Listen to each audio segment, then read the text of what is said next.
Welcome to Through a Glass Dimly, a podcast where I talk about the truth and the lies we believe. This podcast is sponsored by Sophie's Dream Incorporated, a nonprofit to help people heal from trauma and PTSD through the arts.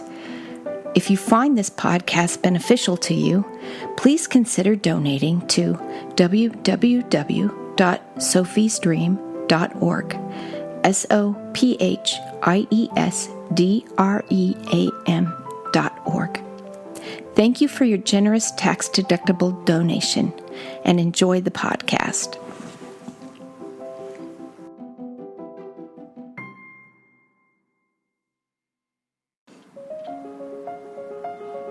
Stone Soup. A kindly old stranger was walking through the land when he came upon a village. As he entered, the villagers moved towards their homes, locking their doors and windows. The stranger smiled and asked, "Why are you all so frightened?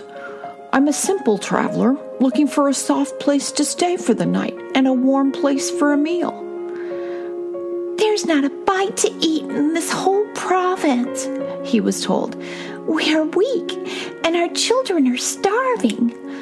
Better keep moving on." "Oh, I have everything I need," he said. "In fact, I was thinking of making some stone soup to share with all of you." He pulled an iron cauldron from his cloak, filled it with water, and began to build a fire under it. Then, with great ceremony, he drew an ordinary-looking stone from a silken bag and dropped it into the water. By now, hearing the rumor of food, most of the villagers had come out of their homes and watched from their windows. As the stranger sifted the broth and licked his lips in anticipation, hunger began to overcome their fear. "Ah," the stranger said to himself rather loudly, "I do like a tasty soup. Of course, stone soup with cabbage, that's hard to beat." Soon, a villager approached hesitantly, holding a small cabbage he'd retrieved from its hiding place, and added it to the pot. "Wonderful!" cried the stranger. "You know, I once had stone soup with cabbage and a bit of salt beef as well, and it was fit for a king." The village butcher managed to find some salt beef, and so it went, through potatoes, onions, carrots, mushrooms, and so on, until there was indeed a delicious meal for everyone in the village to share. The villager elder offered the stranger a great deal of money for the magic stone, but he refused to sell it and traveled on the next day. As he left, the stranger came upon a group of village children standing near the road.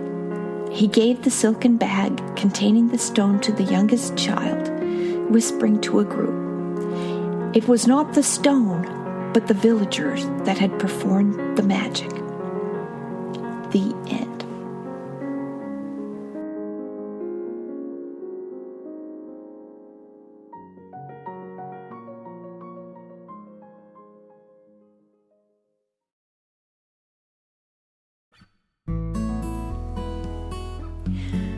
Copyright 2020.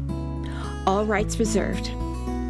Reproduction of any portion prohibited except by permission. Contact feedback@throughaglassdimly.com and make sure you like us on Facebook. Thank you.